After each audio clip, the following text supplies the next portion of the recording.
Hello, welcome to First Tuesdays. I'm Jennifer Fenton. I work at the Washington State Library, and thank you so much to everyone for joining us this morning.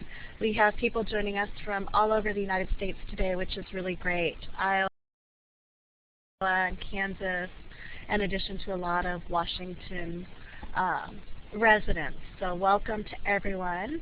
We're very excited today to bring you a great program. Before I introduce the program, go ahead and introduce our First Tuesday program. And Carolyn Peterson is here as well, one of the co-facilitators of this series. So welcome, Carolyn, and I'm Jennifer. And for your technical support today, if you need help, give a shout out to either Non or Jeremy.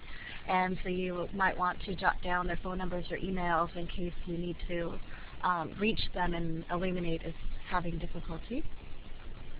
And thanks to you, Jeremy and Non have been very busy this morning helping people. So you've been earning your keep. Thank you. And this is sponsored by the Washington State Library and Institute of Museum and Library Services. So, if you're just joining us and haven't already done so, please share with us in chat what library you are joining us from. That way we know who's here. So thank you for taking a moment to do that. And today's program is a really fun one. It's about graphic novels called Getting Graphic, Graphic Novels in Your Library. And our presenters today join us from two neighboring libraries. Bonnie is joining us from the Puyallup Library, which is a little bit north of our state library in Olympia, a little bit south of Seattle. And Joy is from Pierce County Library System, and she also is the chair of the Graphic Novel YALSA Committee. So she'll tell you a little bit more about that. So welcome to our presenters. I'm going to turn this over to Bonnie and Joy. Okay, good morning. One of the things that we wanted to start off with is to get an idea of who all had a graphic novel collection going in their library. We're imagining that it's pretty common, but if you've got maybe a small starter collection, if you've got something for kids, teens, and adults, I'm wondering if it would be best to just do quick a little thing in the chat box where you can say really quickly if you do or do not have a graphic novel collection in your library.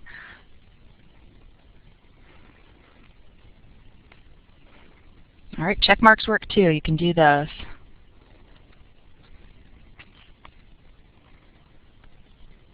All right, good. A starter collection.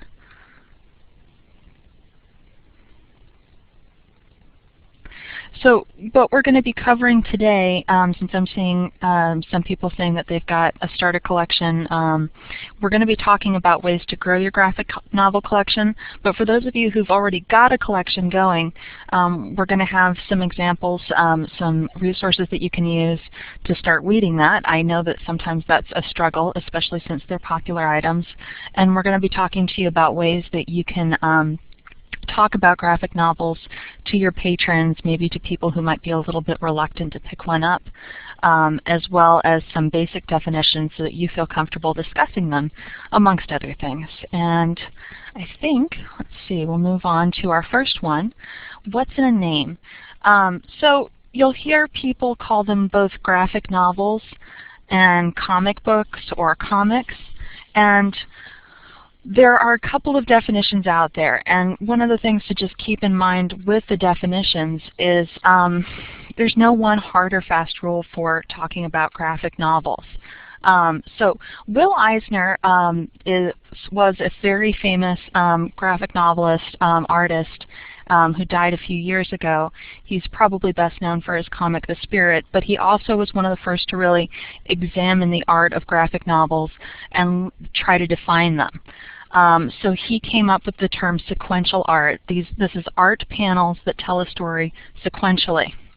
Now, Scott McCloud wrote a book called Understanding Comics, and there are some follow-up books. If you haven't had a chance to read one of those, I highly recommend it because it looks at the art form and the writing style, and one of the first things that he does is break it down into this incredibly wordy definition: juxtaposed pictorial and other images in deliberate sequence intended to convey information and/or to produce an aesthetic response in the viewer. And how he gets to that is a lot more interesting than that definition looks. But what you're going to see with graphic novels is they're going to be panels, usually, and they're going to be in some sort of order, and that order is there to tell you a story. That, again, harkens back to Will Eisner's definition, which is the arrangement of pictures or images and words to narrate a story or dramatize an idea.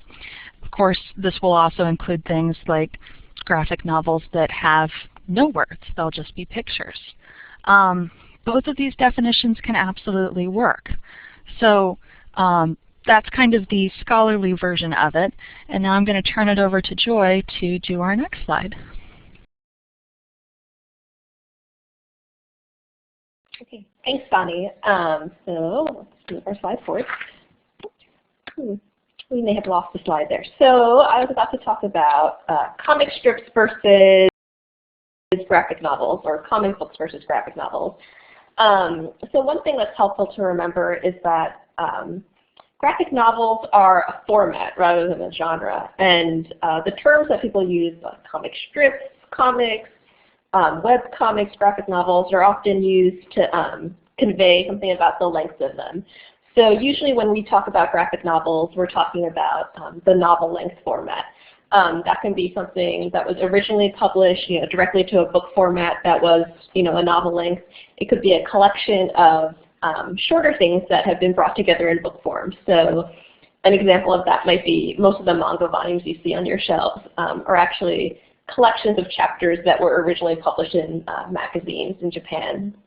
A lot of the trade paperback graphic novels from DC or Marvel are collections of the individual monthly periodical comic books that were published by them previously. So you've got graphic novels, which we said is the book-length format, and that's how we're going to use the term for this presentation. You've got comic strips, which are, of course, kind of the really short, few panels that you see in newspapers. Comic books, which I usually use to refer to the monthly periodical that you might get look at your local comic shop. Unhelpfully, as Bonnie said earlier, people don't necessarily use those terms in consistent ways, so some people might call everything comic books. So if you're not sure, always good to clarify with who you're talking about what each of these different, how they're using the terms. Let's see. Okay, so what isn't a graphic novel? I usually say comic strips aren't graphic novels. They're certainly sequential art. They use panels, they use the arrangement of the pictures in there to convey something, but by virtue of length, we usually don't call them a graphic novel. The one exception I might say is if the comic strips, when collected together in a book form, tell a novel-length story. That might be something I would call a graphic novel. An example of this would be the manga Shoulder Coffin Kuro. So that collects these 4-panel Japanese comic strips, but they have an ongoing story. When you put it all together, it's one story. So I would call usually the collection of that a graphic novel. There are picture books, of course. The line between picture books and graphic novels can get very fuzzy, but picture books are primarily pictures, few sentences aimed at younger children.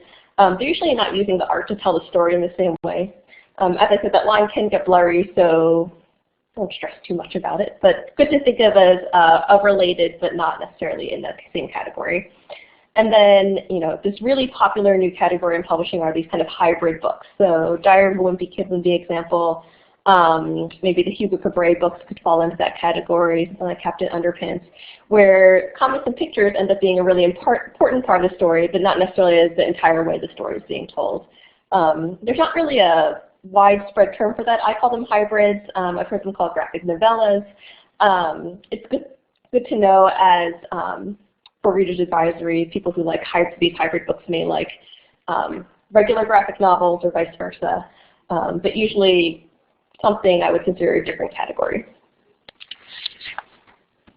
Okay.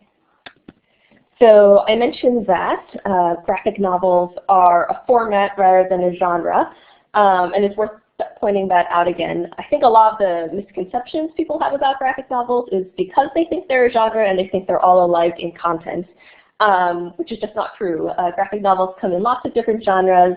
They can be both fiction and nonfiction. You even have informational graphic novels. And some of the most common genres you'll find are listed on the slide, so from superhero to biographical. And as the publishing expands, this list gets longer and longer. And there's some examples, some really great ones on the slide that will give you a sense of the range of what's being published right now.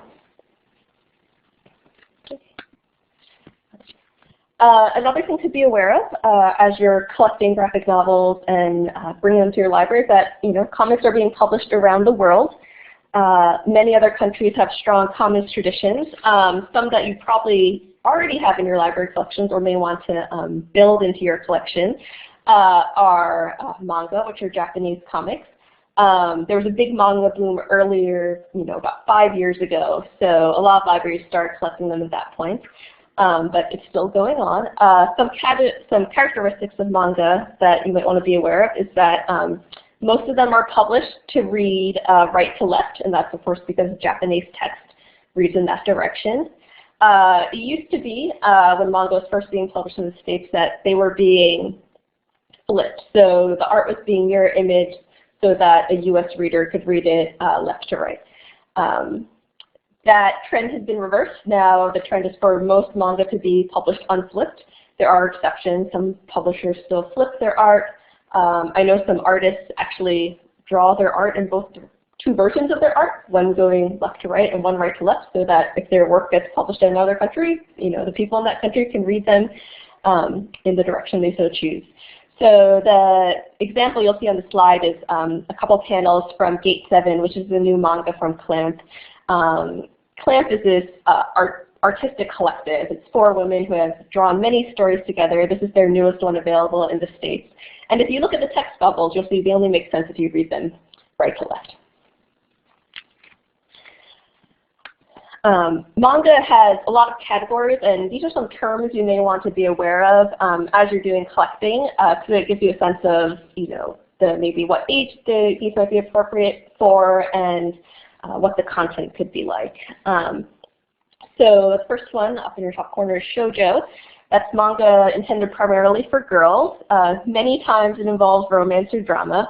Some kind of classic examples of this would be Fruits Basket, Vampire Night, or on High School Host Club. The cliche shoujo title would have, lots of pink, lots of sparkly flowers. That's a really gross generalization though, and as you read in those categories, you'll see a lot of ways that people play with the formula. But if you see shoujo, you're probably thinking of a title that's aimed at a younger audience or teen audience. The guy's equivalent of that is shonen. And shonen and shoujo together probably make up the most of the manga being published in the US. Shonen is for a boys audience, so teenage boys usually. They often involve action, a lot of comedy. The big examples of those would be something like Naruto or Bleach. A lot of the really big series that are being published here, a lot of times you get the anime version as well, the anime being the animated cartoon. Going towards an older audience, we've got josei. Josei is for adult women, especially women in their 20s and 30s. Classically, these tend to be about working women and kind of the situations that they face. They can have more mature content, so something to keep in mind when collecting. Some examples of this would be titles like Trans Like Us or Nodame Cantabile. It's actually a category that hasn't been brought over very much from Japan, so either US publishers don't think it's going to do well, or they're not finding ones that they just think will translate for this audience. But you don't see many josei titles. Some of the ones that we do have over here are really quite great. The male equivalent of that would be seinen. So seinen is for adult men, again, usually in their 20s or 30s. This is a really diverse category. It's hard to give you a generalization about it, just because I guess they think they're less cliche, I would say, for this category. Two that I really like are 20th Century Boys and Mushishi. 20th Century Boys is this great science fiction epic in which the characters discover that the games that they played as children are coming back to haunt them in the forms of this evil dictator who wants to take over Japan, as one does. Mushishi is about this character named Ginkgo who can sense these kind of primordial bugs and how he deals with them. But it's very a slice of life story where you see him traveling around the countryside, meeting different countries. And let's see, last off you see Yaoi. So Yaoi is romantic stories featuring gay male protagonists. It's usually aimed at female readers. These can be very explicit. They don't have to be, though. One example that I really like is Only the Ring Finger Knows, and that's something that would fit in a lot of YA categories. Just to jump in to help answer Anna's question, you're not going to find the, well, some of these might say what genre they are, just by virtue of publisher. So if it's something from Shonen Jump, hooray, then you know for sure that it's shonen. But a lot of the times you're going to have to do some research on the genres, and some of them can kind of blend. Like, for example, when we were looking up some examples, some of you may be familiar with the series Italia, which takes the UN and does little personifications of each country, and that was listed under seinen. Seinen? I'm hoping I'm saying that right. But it's one of those ones that doesn't seem to quite fit. So sometimes you can find some resources, and we have a list of manga blogs and resources that will suggest it. Joy, do you want to jump in and add anything to that? Yeah, I think when you're reading reviews, a lot of the people who review will use these terms. And if you visit the publisher's website, they'll often use these terms to give you ideas what's in there. But as Bonnie said, they can be really quirky. Something like Hitalia being a seinen kind of makes me pause. I'm like, really? I didn't think that was seinen. That's not who I think is reading that book, but it is technically. So the categories are kind of starter information, but you still end up having to do some poking around to figure out, where this title might fit in your library. I don't know that this is absolutely the best resource, but a lot of the times when I'm looking to see if I'm going to add a graphic novel, particularly a manga, to my collection, I will go to Wikipedia because it will tell me if the series is ongoing, on hiatus, if it's finished, how many volumes I can expect, because I've got limited shelf space. And then it will give you an idea of what category it fits in. It will tell you if it's yaoi or shoujo. And sometimes you'll just be able to get a feel for it. The more that you read it, I still feel like, even after having read several manga series, that I am very much a noob to that. But I like going to Wikipedia for a lot of this information. Yeah, I would echo that. I find Wikipedia really useful when, I want to know, am I buying a 70-volume series or a 7-volume series? And how is that going to actually fit on my shelf? So the information there tends to be pretty accurate and also pretty up-to-date. So it's a good starting place if you need information that maybe your catalog description isn't giving you. I would also say, coming from my library is a city library. We've just got the one building, and we have a graphic novel collection in the teen and children's section, and some sprinkled over in the 741s, which is not my favorite thing, and we'll talk about that later. But one of the things I have to take into account is if I have something like Naruto, which is, I know, insanely popular, but also going to be horrendously long, sometimes you have to take into account if you're going to get that whole collection, if you're just going to get a couple of volumes and test out the waters.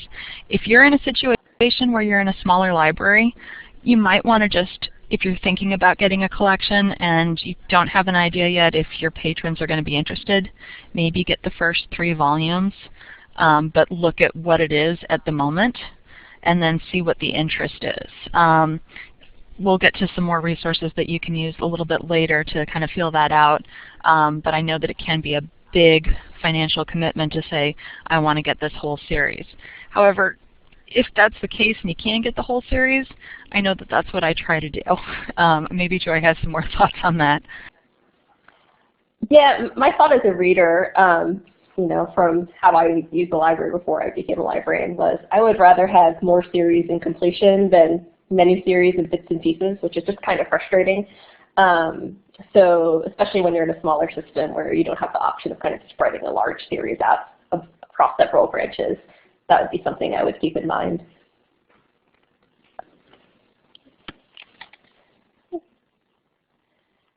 Okay, well, I think I'll move ahead to just go briefly over some other international comics that you might want to be aware of. So manga isn't the only set of comics being published outside the U.S. Some other examples are bande dessinées. Those are kind of French language comics being published in France, Belgium. Some classic examples of those would be, Asterisk, things like that. Another example would be Chinese language comics, which are called manhwa. So those are, as you can probably guess, that word is a cognate for manga in Japanese. They use the same Chinese character. Not much manga is being published in the U.S. yet. There's some coming out from Yen Press. One example of that would be History of the West Wing. Moving over a little further, we've got manga from Korea, so the Korean language graphic novels. I should mention that these terms, usually we use words like manga and mana to indicate, Japanese comics or Korean comics. In those countries, those words just mean comics, period. So again, it's a sense of the word being used in two different ways. There's slightly more mana being published in the U.S. So some examples of this would be Bride of the Water God. Boom, again, Yen Press publishes a lot. Dark Horse has published some. So those are some of the publishers you might see for them. One thing that might be nice about mana for some readers is that because Korean text reads left to right, the books don't have to be flipped, and they also don't have to be read backward if they're left unflipped. So some people find that more accessible. Again, what we see published here is kind of really a small snippet of what's being published in those countries, but it might be good if you're looking to add breadth to your collection, and you do see some requests for those. So I think I am going to turn it over to Bonnie so she can talk about graphic novels and literacy. Okay, so graphic novels and literacy, this is one of my favorite subjects. I know that I get a lot of readers' advisory requests for reluctant readers from parents and sometimes from teachers, and a lot of the times I have graphic novels that come to mind that I want to recommend. They're good stories, they're books that I enjoy reading, a variety of reasons why. They could be that they have really appealing stories, or sometimes they're just less intimidating to pick up than a traditional prose novel, and that can really help a struggling reader. However, a lot of the parents I have will tend to turn their noses up at the graphic novels because they really want their kid to pick up a real book. So while they may pick up that comic book, they may also say, okay, but you have to get one that's at least this many pages long and no pictures. A lot of the times when these people are seeing a graphic novel, they're seeing something that consists primarily of pictures. There are very few words, and the words that they do have aren't really topping a vocabulary list. Then they're thinking that whatever plot the book has is probably pretty young and simplistic. So right now we've got a picture of Bone by Jeff Smith, which is just an amazing graphic novel, so obviously I'm going to go on about that.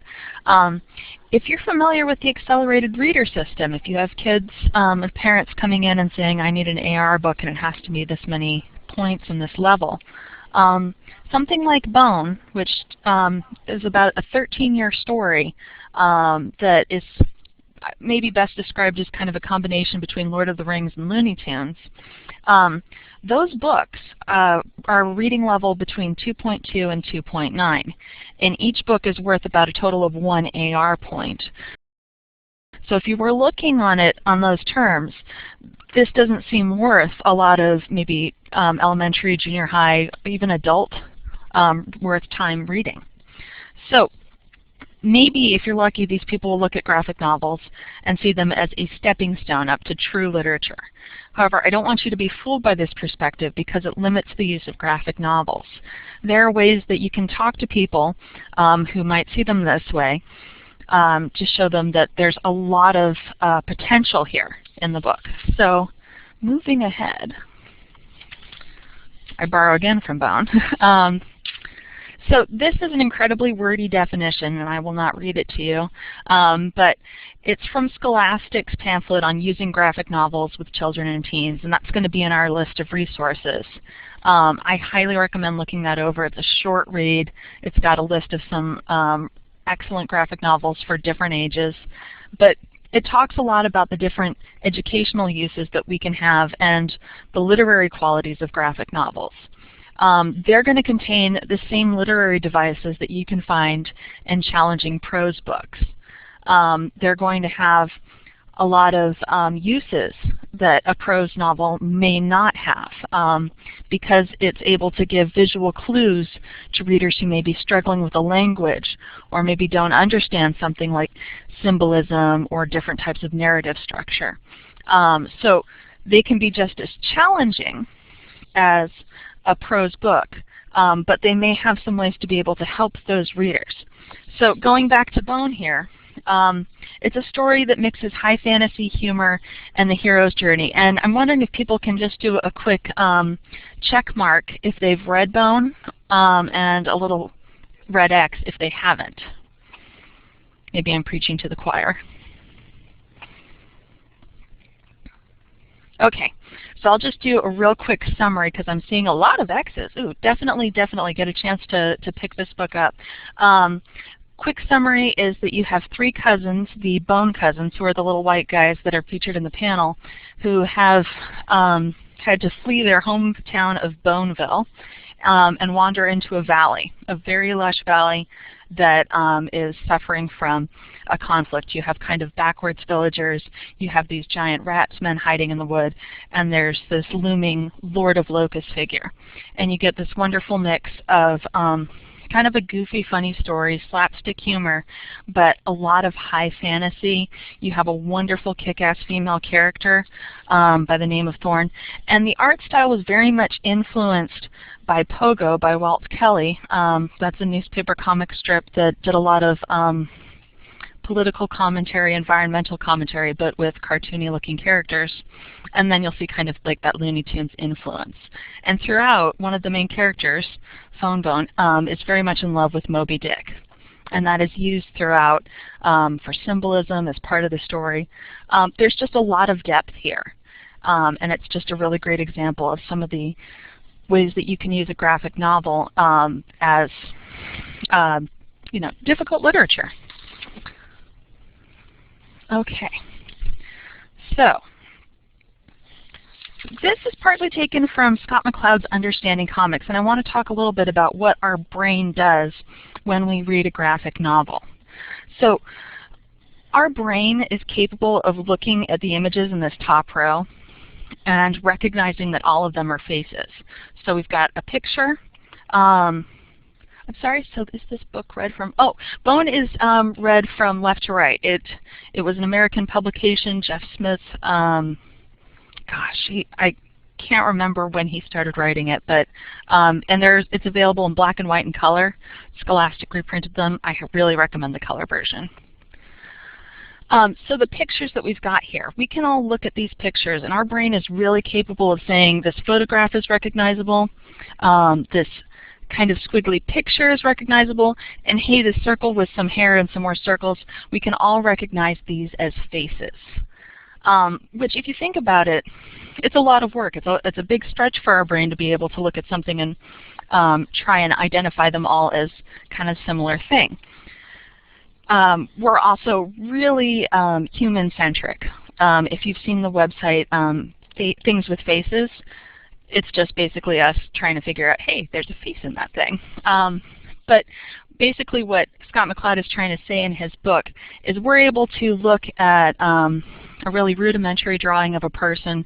We can look at a bicycle with some lines behind it and know that it's moving. There are a lot of ways that we can take an image on a page and be able to think about it and take that in and know what it means. The art styles that we see, we've got three very different art styles. We've got kind of the Golden Age Superman, we have the Korean manga, Bride of the Water God, and then we have Art Spiegelman's Mouse. These are all very different art styles, and take them or leave them. They're open to whoever wants to like them.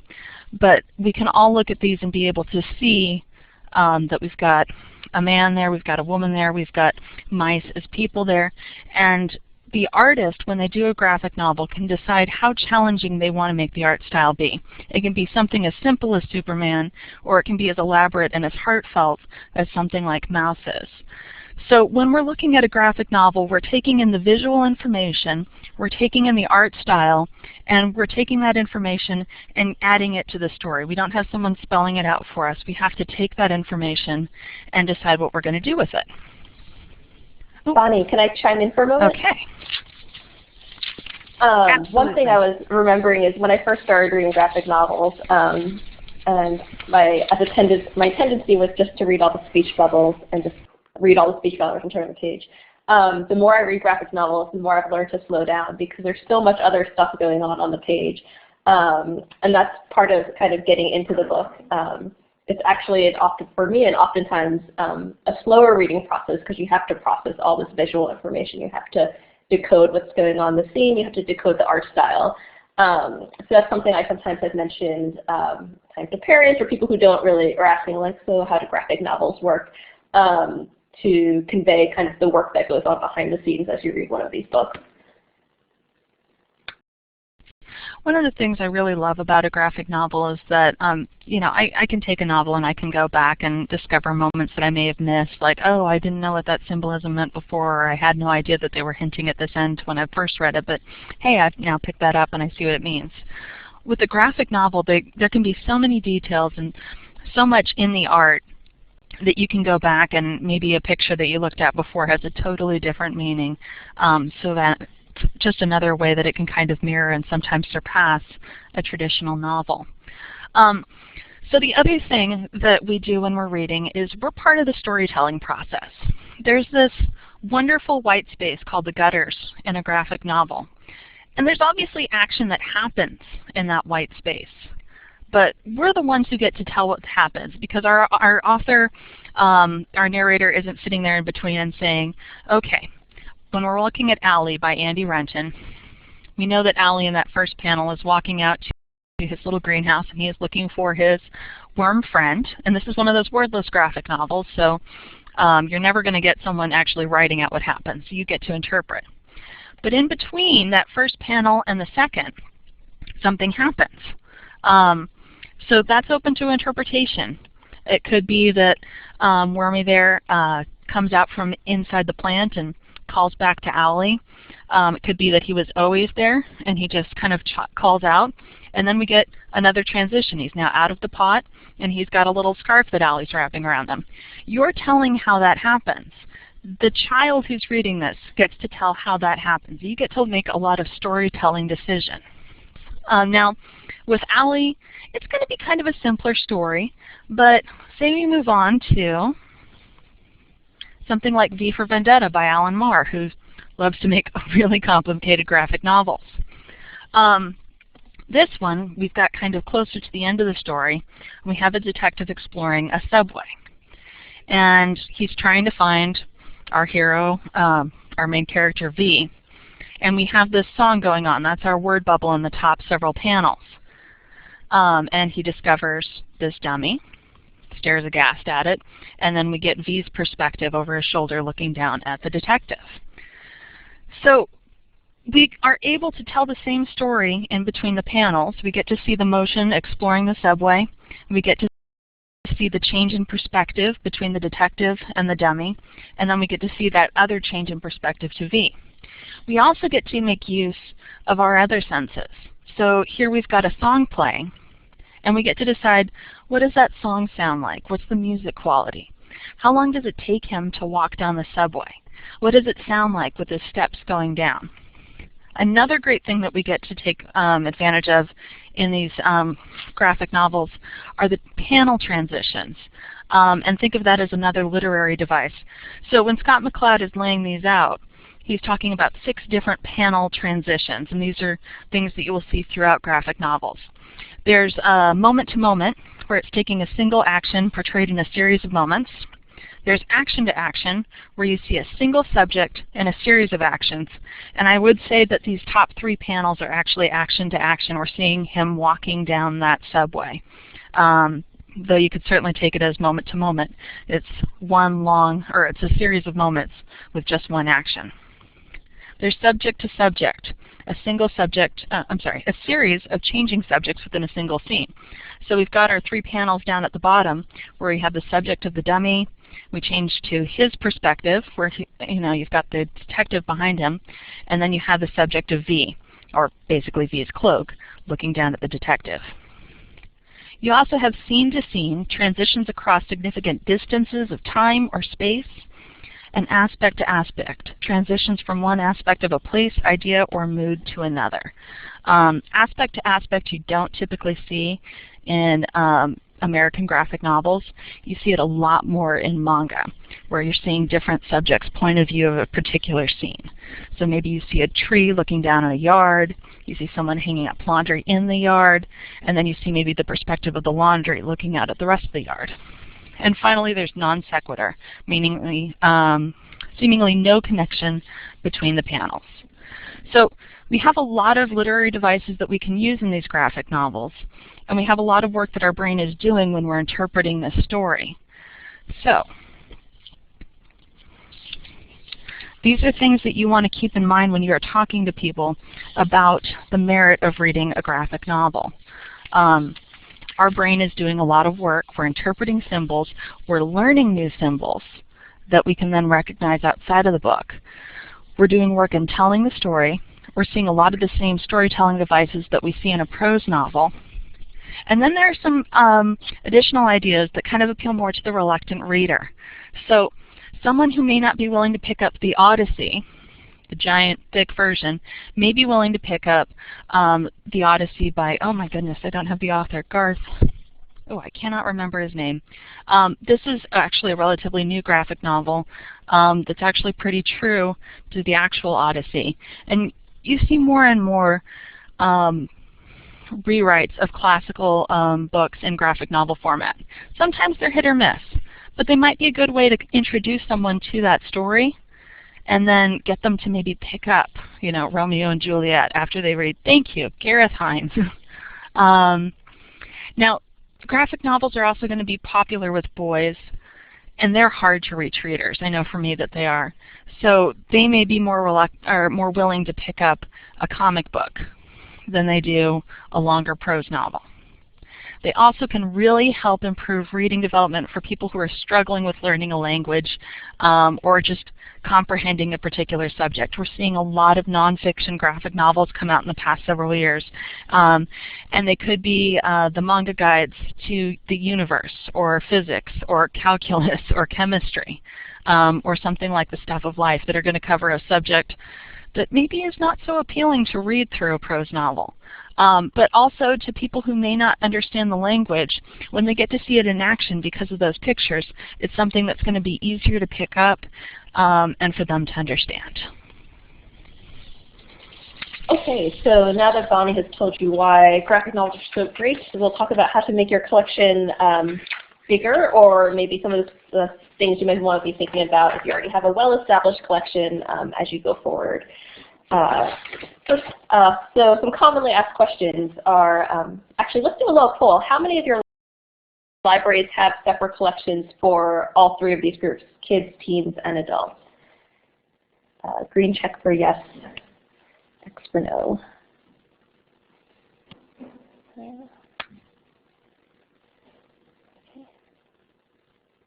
And for those of you, maybe you can put some in the chat box. For those of you who don't have collections for all 3, do you have just kids or just teens? Or maybe both of those but just not adults? Or what's the breakdown like?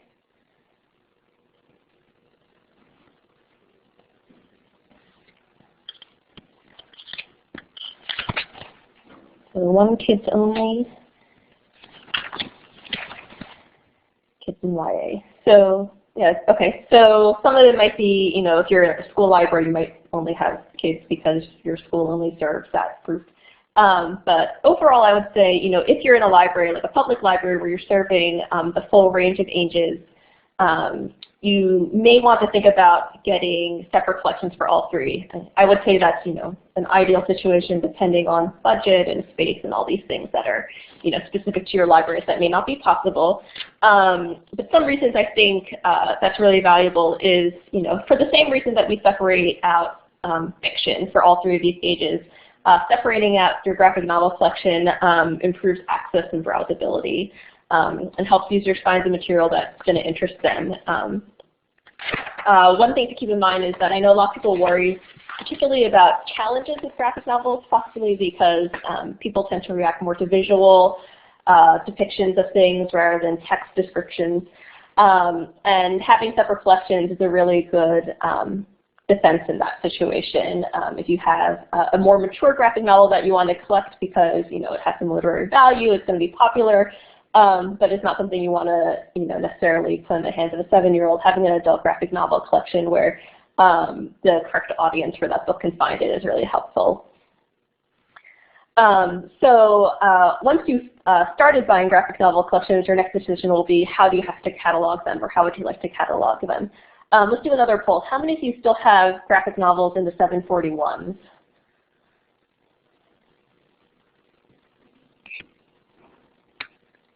A couple checks, Okay, so again, 741.5, for those of you who don't know, is the Dewey number for graphic novels. Especially when graphic novels were pretty new in libraries, there was a tendency for people to put their entire collections there. I know at my library we have kind of the comic strips, and the collections of those, like Peanuts and Garfield, are still in 741.5, but our kind of book-length graphic novels are in their own section. I think that works pretty well as a solution when you have a modestly sized collection. As your collection gets larger, there's a lot of good reasons to move it out of there, for the same reason that we don't have all of our literature, our fiction, in the 800s anymore. The size of collection makes that impractical in many cases. And again, it's really not very user-friendly, especially when you're trying to reach maybe younger readers, reluctant readers. It's going to be really hard to explain to a 9-year-old boy why Amulet is being shelved in the nonfiction section. These are really high interest and high searching collections. You want to put them where people can find them. And in many libraries, the 741s aren't necessarily that place. Another question would be nonfiction graphic novels. So Bonnie mentioned books like, the Manga Guide to Statistics, and there actually are, purely informational graphic novels out there. Another example of that would be something that we just mentioned earlier would be like Scott McCloud's Understanding Comics. It's actually a graphic novel about understanding comics, so it's kind of meta in that fact. So where do you put those? Maybe you treat the graphic novels, which are fiction, like you treat your regular fiction, and leave your informational graphic novels in their appropriate Dewey numbers, so in the 500s or the 300s. Another thing to be aware of is that one really booming section of graphic novel publishing are biographies and memoirs. You see one of the covers that I included on the slide is a Feynman biography that just came out from First Second, which is a graphic novel biography. So where do you put that in graphic novels and biographies? That's going to depend on your library's collection. I would suggest, however, that the 741s are probably not the best place for that book. So core lists and age ratings. Librarians all love book lists. And we have a resource list that maybe Jennifer could push out at this point with a Word document that has links to lots of core lists. One thing to think about as you're, especially if you have separate collections for kids, teens, and adults, is you want to figure out where you want to put it. So a lot of publishers do provide basic age ratings to get you started. These are not always, perfectly trustworthy. So, one publisher's definition of teen or older teen may not fit your library's definition of teen or older teen. So you want to do some research. But these are really good starting points, and these are actually often printed on the back of the book. So if you look there, that's a place to get some information to help you figure out where you want to put it. There are core lists published both by vendors and also from Library Association. The Association for Library Services Children just put out a list for core collections for different age groups, and they say that they plan to update this regularly. I'm currently the chair of YALTA's Great Graphic Novels for Teens list, and that's a committee that looks at the graphic novels published within the last year and then puts together a recommended list for teens ages 12 to 18. So these are really great collection development tools. I wouldn't say, for the great graphic novels for teens, buy everything on the list. First thing, that would cost a lot of money. It's a big list. But it's a really good place to figure out, some of the older teen titles, and that may not work for your library, but you can pick and choose from there to figure out what's going to be best for you. A last question, since everyone's talking about ebooks in libraries, is are there ebooks of graphic novels? There are some. There aren't very many. I know that Overdrive has some. They're usually in the PDF format, just because the nature of the format doesn't lend itself to EPUB and something like reflowing. There really aren't that many other solutions for library vendors as far as using ebooks in your collection. As far as consumers, digital comics are kind of this booming area. There are some really popular apps for the iPad. The biggest one would probably be Comixology. And so people can download kind of monthly comics or full collections on there and read them digitally. There are also a lot of individual publisher sites. So I know that Viz Manga has its own site. There's a site called J Manga, which brings over some translations of Japanese manga. And these are things that individual consumers can subscribe to, but as far as I know, none of them offer library solutions at this time. I just want to quick hop in and say for the age ratings, one of my favorite places to go if I'm not sure on an age rating is the GN Lib Listserv. If you're looking for a listserv that's not going to spam you with a ton of email, that's great. It doesn't post a ton, but it's a great place to go to different librarians and say, hey, where do you have this in your collection? Is there something that I should be aware of? And just have a place to ask questions. Yeah, that's a really good suggestion. Another thing that GN Lib is great for is, unfortunately, some series will get more mature as they go on. And it's good to know that in advance when you're buying your collection, and that's a great place to find some sort of information like that. Yeah, it's a graphic novel listserv. It's GNLIB-L. I believe it's in our resource list. Yep, and it's on Yahoo. Okay. Some other things to be considering as you're collecting graphic novels. So budget considerations. One feedback that I've gotten from people in other libraries is that graphic novels are just too expensive to collect. A couple thoughts on that. One thing is I think that the prices have gone down on a lot of them. I know, for example, when manga first came out, you were often looking at $20 a volume, which is just not the case anymore. The costs have come down quite a bit. And then, these are collections, again, that have really high return on investment. In your resource list, there's a link to an article on Diamond Bookshelf by Christian Zabriskie. And he's at Queens Library, and he did some look at his statistics on his graphic novel collection. And what he found was that graphic novels had higher circ and lower cost per circ than other comparable high-interest collections. So you're getting a lot for your money. Something you mentioned earlier was, when you have a limited budget or when you have limited shelf space, you are going to have to make some decisions on, what series you can collect, especially if that series promises to be 55 volumes long. Like, I think One Piece has just released number 55 or something, up in the 50s. So that's a really big commitment. The first thing I would say is that there's lots of great standalone graphic novels that you don't have to commit to buying, even 10 volumes of. They're over and done in one book, and those are still going to be popular. And again, I would say kind of both from a librarian standpoint and then also just as a reader, completeness is nice for those of us who like to read series in order. So you might think of, I would prefer to collect these 5 series in completion rather than volumes 1, 2, and 3 of several different series and not have the rest of them. Once you have a collection in place, there are some different ways that you probably want to analyze it.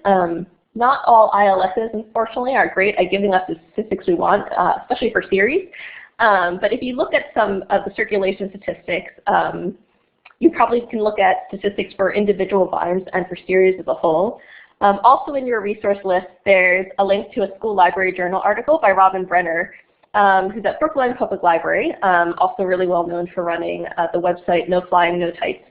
And she did this study of her collection, and she showed that some of her most popular series were not always those with some of the highest circulating volumes. And she put in a lot of legwork to get those statistics out of her ILS. So it can be a little work to get that information out, but it's really helpful, especially as you start hitting the situation where you have to decide, okay, I have a high circulating, really popular collection, but I have no shelf space, and you have to make some decisions about, you know, what you keep and what you might weed. Okay, so I'm going to pass it back to Bonnie, and she can talk to you about your local comic shop. Okay, so we all know the local comic book guy from The Simpsons. I really want to recommend this as one of your best resources for growing your collection and adding to it. Is your local comic book guy or gal.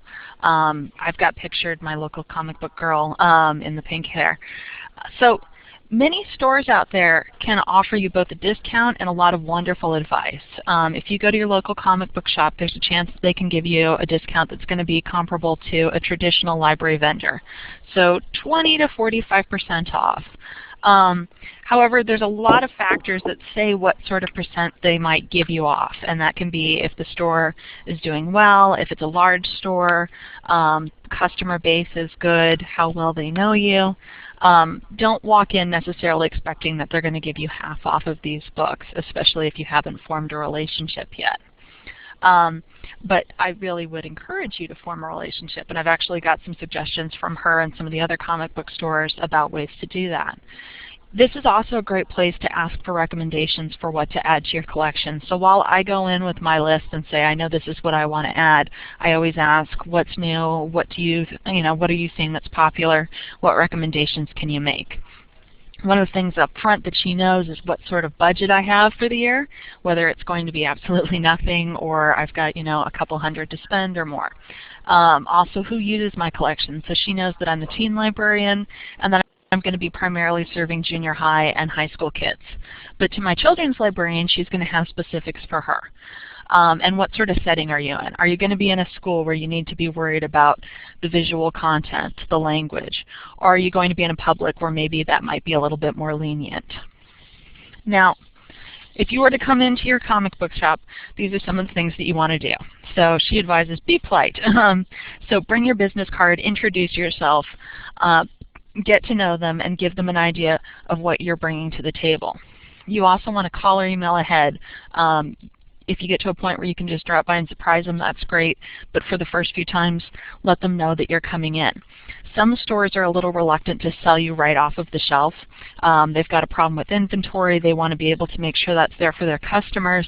So if you're ordering something, they might want to order it online ahead of time for you. You also want to look for ways that you can partner with them. So Free Comic Book Day, I think, is one of the best ways to partner with a local comic book shop. And it's really easy to go ahead and find, your local comic book shop, get to know them, go in, see if they're kind of friendly to people visiting, or, maybe it's one of the dank stereotypical comic book shops. You'll be surprised. A lot of these places are just really great and a lot of fun to go, and a good way to get out of the library. So Free Comic Book Day. Could I just get a quick check mark or X mark for those of you who know Free Comic Book Day?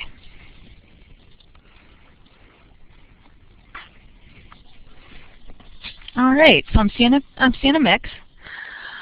Free Comic Book Day started out in 2002, and every year it's the very first Saturday in May, so it's real easy to pick out when it is.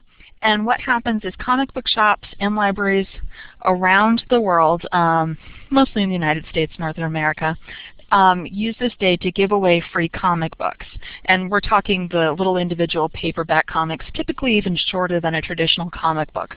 A lot of the times this is kind of a preview for a series that's to come, like maybe the Maximum Ride series by Yen Press and James Patterson. You'll find kind of a little preview version of it. Sometimes you're going to get a full-blown graphic novel, or comic book, which is great. But don't expect this to be a bound version. Also, they're not actually free. The comic book store does pay for them. Diamond is the one who's responsible for them publishing them, and you'll get them from lots of different publishers, Marvel, DC, Disney, but you also get Indie Comics, Fantagraphics, tons of different publishers. They're going to typically cost between 30 and 90 cents a comic book. and they'll give you the prices up front for these unless they're like DC, who was very mysterious about theirs this year. But you're still getting a ton of comic books for cheap. And what you can do is use this as a goodwill time. So we've got here my teenagers who are handing out free comic books the last free comic book day. And they had an assortment of genres, ages that they recommended. And as patrons came into the library, we just wished them happy free comic book day. And we let them take a limited number of comics with them, so we had them throughout the day. It's a great way to raise awareness of what's in your collection. It's a good way to partner with your comic book shop. So what we do is we say, hey, these comics are from Comic Evolution or Fantagraphics. And then they also at their shop are pushing the library. And it's also a way to get people interested in comics. I can't tell you how many parents, grandparents we have coming in asking for Golden Age Superman or Archie, and then sharing it with their kids. So it's a really great goodwill way to share with people, and usually, you can do it for a couple $100. So I really, really recommend Free Comic Book Day. Some ways to be able to have other comic programming, or maybe just celebrate the day, is to bring an artist to talk about making comics. That can be a good all-ages program. To do a comic writing or drawing workshop. If you want a really inexpensive way to do it and you already have a film license, do a comic book inspired movie festival. We show old comic book movies throughout the day, and we have lots of people stopping by to watch them. You could do a costume contest, or you could have local groups like the Star Wars 501st Legion come in just to bring in more attention. So there are a lot of ways to get Free Comic Book Day out there and really get people excited about comics that don't end up costing you a ton. And I think I hand back to Joyce now, or Joy, sorry. So there's some other great kind of comic programming going on at other libraries. So links to examples of these are in your resource list. But a couple I want to mention is a lot of libraries already have anime and manga clubs for teens especially. So this is a great place to promote your collection and also to get feedback. Teens are great at being really honest about what they think, and they'll tell you what they want to see on the shelves, what they're not using. Some other examples are contests. One example is at the San Jose Public Library, they have a graphic novel drawing contest. And they did it this year as part of their summer reading programming. And what's really great about this is that I know at San Jose this program came about as a collaboration between the library, a local publisher, and a local comic shop. So it's a really great way to get your community in partnership with your library, and also to promote your great collection to your users. A similar example would be some of the kind of mini Comic-Con events that libraries are doing. One example of this would be Kids Read Comics, which is happening in Michigan. Last year they did it with Chelsea Public Library, or Chelsea District Library, I believe, and I believe this year they're doing it with Ann Arbor District Library. Again, this is a partnership between libraries and local comic artists, and they do it as both a really all ages friendly event. So they have drawing workshops, they have things that kids can do, things that teens can do, and these may be some models that you want to recreate in your library as you're thinking about ways that you can promote the stuff that you have. And another example of kind of a convention type event would be one that happened very nearby to me, Comic Extravaganza at Seattle Public Library. They showed classic cartoons, they did drawing workshops, and they had local artists come in.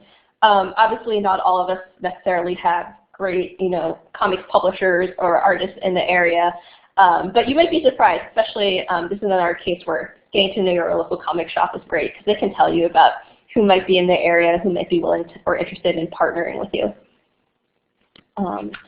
That just about wraps up what we had to share with you today. So do we have any questions? I know I have a tendency to talk very fast, so perhaps there are some questions about that.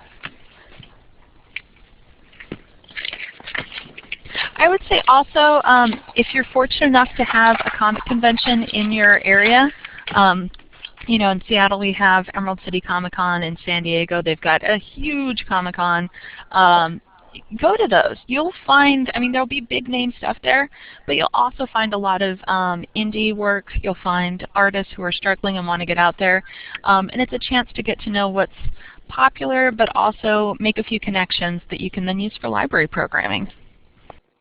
I'd also add that, all the comic writers and artists who I've met have been very pro-library and really interested in partnering with their local library when they've been approached. So, very friendly people. They'd love to work with you. Sometimes they really do. To be asked. Yeah. And then, go to your patrons, go to your teams and, your people who are in their 20s and 30s and talk to them about what's out there and what they want to have in the library, because they can be another really useful resource.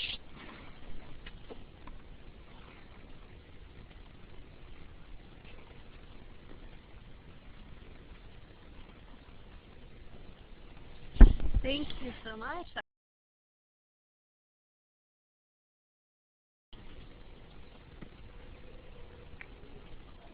If you have any questions too, feel free to email us and we can try and answer them. If there's something we didn't handle in the presentation and you're curious to know more, let us know. Yeah, I know that I skimmed through many of the titles in the manga section really fast, so if you want more examples of the different categories or even which publishers go through different categories, feel free to drop me a note and I can write back. Thank you very much. That was great, and please do feel free to follow up. This session is archived and will be posted on our First Tuesdays webpage. And also next month in December, we have another fun subject, Two Thumbs Up, a viewer's advisory, and that features Katie Irons and John Fawcett. Katie is from Pierce County, and John is from Kitsap County Libraries. So they will be sharing information about film readers advisory. So please do join us next month as well. And thank you so much for joining us today.